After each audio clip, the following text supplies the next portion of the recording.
Well, YouTube community, it's not early morning, it's about 8:30. We're out on the moors.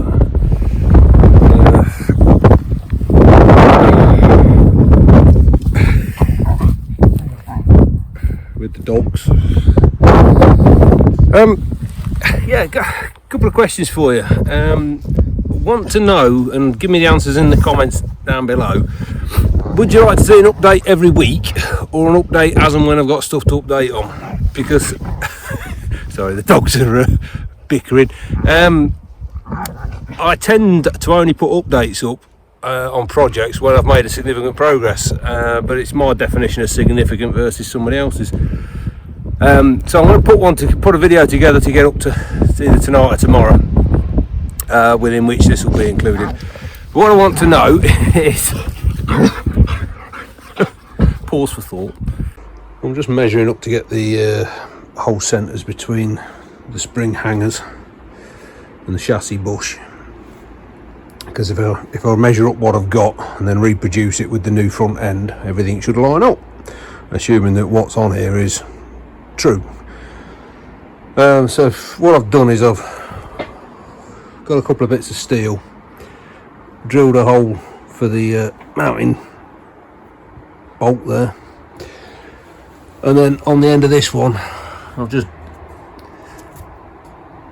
turned a little pip on it, put this up and then scraped it, so the hole centre, as long as I drill somewhere along that line, and the same on the other one, the hole centres are right. Once I've got the second holes in, I can put them up, clamp them up, and then drill a third hole just to pin this end, so when that end's removed I've still got a reference point. What's the plan? So that's the original side, driver's side, with the original dumb iron and spring hanger on. That's one I've set it up to, and there is, I think it's 3/16 of an inch difference. So I've actually drilled my jig to make it square, because I can't see any reason at all why you'd have the bloody hangers different distances apart. So when I come to chop this off and fit the new one, I can use the hangers now, pick up the hole centres of the new dumb irons, take them back, and then I've got it parallel both sides. Just having another look at it, and there is going to be some errors in it, because this has been replaced. The corrosion on that is such that there may be a bit of flex, it may be bent a touch, but the long and the short of it is, if I try and put them both on together,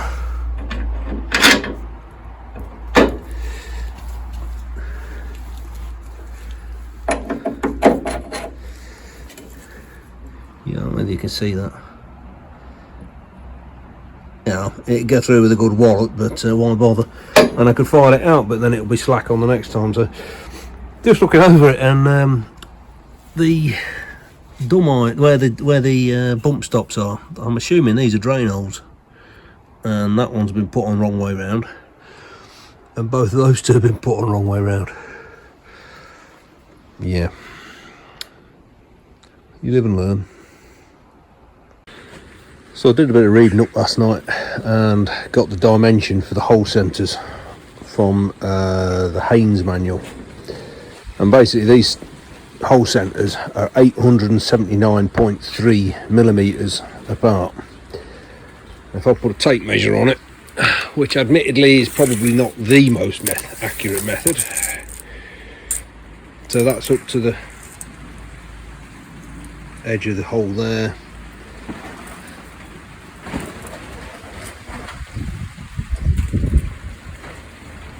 I mean, it might be a quarter of a millimetre out, but it's not bloody far off. So yeah, definitely this one, when it's been put back on, is in the wrong spot, and that one's still good. So yeah, I am now going to work out how the hell I'm going to line this up, something like, pin the ends, and then I can bring out the new chassis part and work out where to chop it off. Oh, and guess what? It's raining again. Oh joy. Right, so it's the day of judgment when we start chopping off front end. That's my new part, and I've bought it with the extended sides on it, just to make sure I get past this bit here, because some of the ones I saw had only got like an inch of overhang, a pair of sides and nothing on the top. So I'm weighing up, if I put the whole thing on, it reaches this point here, which means I've got to cut that off, modify it and weld it back on, probably cut the top flange back so it misses that, chop around that, chop that off and put it back on, and then the same on the other side, which seems an awful lot of messing about when most of this looks pretty good. That's the only suspect bit. So what I'm going to do is cut the front end off as short as possible, and then inspect how much material's left around it, and then I will cut the legs back to give me a fit. I've checked in the manual against the dimensions, and I can't find an accurate dimension from here to here that I can easily check. So I am going to be working on the hole centres that I've got as a starting point, and I think that will pretty much nail it three-dimensionally. All the dimensions seem to be from sort of a midpoint through there, which I haven't got. So we'll see. You're going to have to excuse the wind, it's banging and clattering around. I've just refixed all the tarp down that side because it had torn it all out. So oh, the joys. Bring you back when we start chopping. Right, well, we've cut up and down both sides, so it's just supported now on what is actually the top side of the chassis, and judging by the way it's bending, I'm guessing there's not a lot of strength left for that. Yeah. So I might actually flex it down, then just nip it through from this side. I think that's what I'm going to do, otherwise I've got to either lay under it or whip the chassis over again. Yeah, I think I'll do it from there.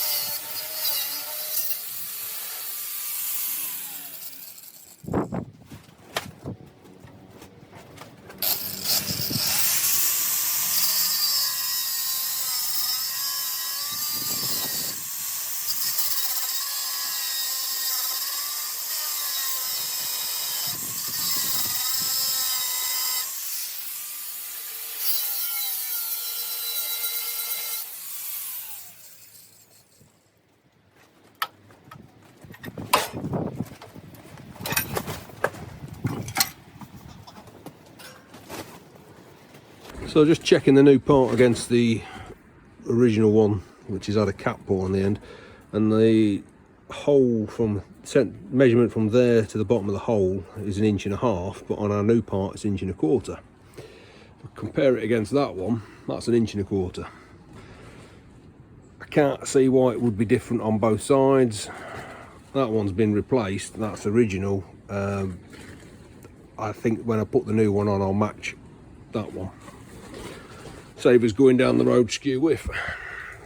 The next problem is how the hell to chop this off, because we've got this reinforcing bracket. We know we've got to extend this cutout to get rid of the snot, and we know we've got a load of damage inside that we're going to be repairing.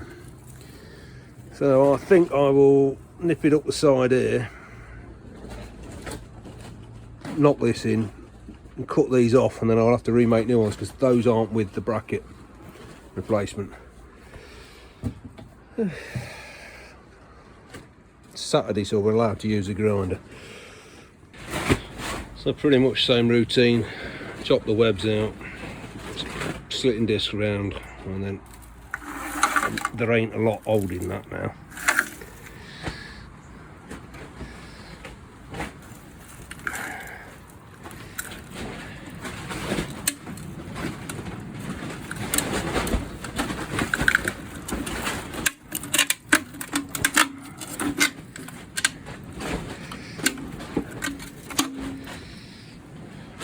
lot of weight inside it though, but mostly rust.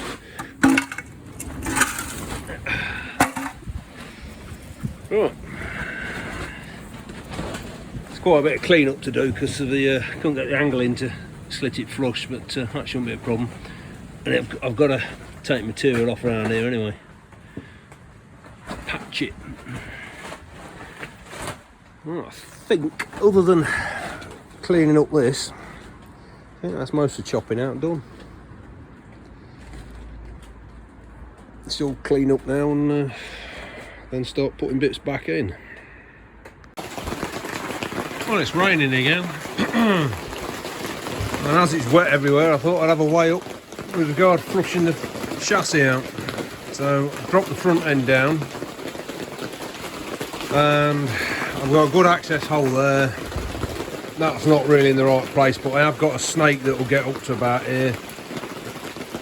And I'm just contemplating drilling a couple of holes in this end of the chassis so I can basically flood it with water down the inside. Be nice if I could leave it open to the elements, lambing it down again. Anyway, everywhere's leaking.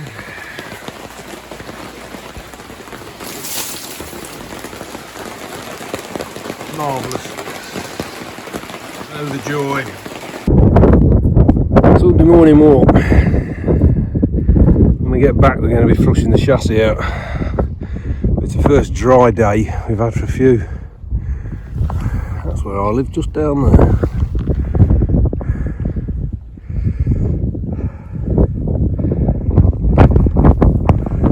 My daughter's joined me.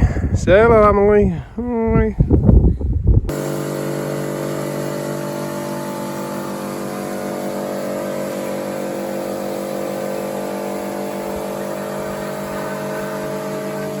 They got high pressure drain cleaner shoved up the spout. And we're going from the engine cross member all the way to the back cross member. The water's coming out pretty clear.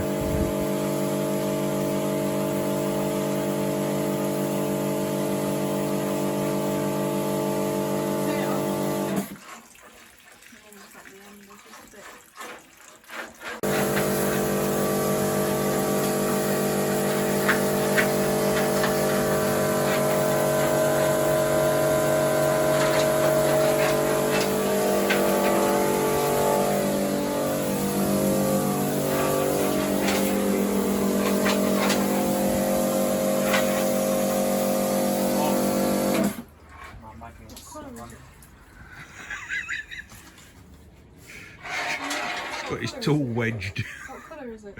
Clear. Want to go the other way now? Right, it's a downhill now.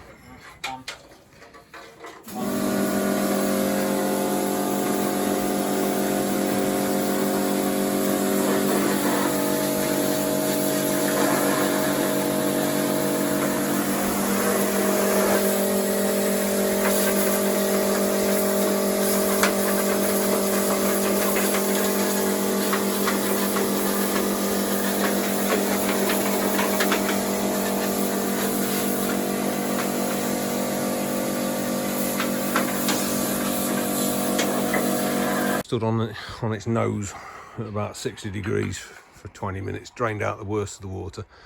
I'm going to get myself a hot air dryer. They call them a motorbike dryer or something. Anyway, it puts out 60 degree warm air, quite a high velocity. So I figured if I shove the hot air hoses down each of the orifices and leave it for 20 minutes, it should warm everything up and the air movement encourage it to evaporate out. Got out most of the lumps of crud. It's not absolutely pristine, but it's certainly good enough to then maybe provide some kind of chassis coating on the inside. And I've already wet through and we're ready for lunch. I think we'll call it done for the day as well. Thanks, Peeps. Oh, he's got everything in his eyes. Drilled a couple of 1-inch holes on the rear cross member where it's welded in. Not my best plan, because whilst I can get the hose down, there must be some kind of internal supports somewhere around there, and I couldn't get it through that. But it did enable me to clear the crap out from that area. I just got to decide now whether I weld them up or not. And either way, there'll be probably, might even just put a bung in or a grommet or something. It should enable us to get some chassis sealer down it anyway. Yep, right. Lunch is calling. The postman's just been, it's come through the door from Mike at Britannica Restorations. I now have a selection of stickers and currently not a Landrover to stick them on, so they'll be in the box. Thanks, Mike. Well, we just had an hour on it, going over it with a wire brush on the angle grinder, just to shift what rust I can before I go ahead and treat it. I've ordered another tub of it's a rust converter, aqua steel. It's a trade version as opposed to a DIY. I think I've had my money's worth out of that brush. Welding starts a week today, so I've got to basically get the rust treated where I can. Yeah, ears are ringing despite ear plugs. Yeah, I got a couple of questions about the bushes recommended by guys out there. There's a lot of talk about sticking poly bushes in, whether they be the generic ones aftermarket or the original branded poly bushes. And specifically, I'm looking at the bushes that fit in the chassis and support the suspension. Part of me wants to use the original vulcanised rubber bushes because they cost peanuts, but I do know you have to change them quite frequently, but I don't know how frequently. Quite frequently, is that every year, every couple of years? It's going to be mileage and use dependent. What's Trev found to roll in? Oh god. Yeah, so what's your views, poly bushes or OEM? Yeah, on the updates front, I'm going to try and include some of these queries I've got. Like the next challenge I've got is painting the chassis. I've got some cavity wax for the interior from Built Hamber, which is good stuff, and I've actually got some exterior wax to coat it with as well. I'm going to treat the rust with a product called Aqua Steel, which converts the rust into a compound.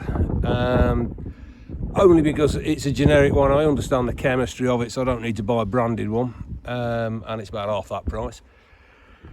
And then I'm going to overcoat it. Now there's two coatings I'm looking at. One is by a company called Buzzweld, and the other one is by a company called Corylus, and both basically a glass flaked coating, which can be overcoated or leave it left as it is. 2 coats of each.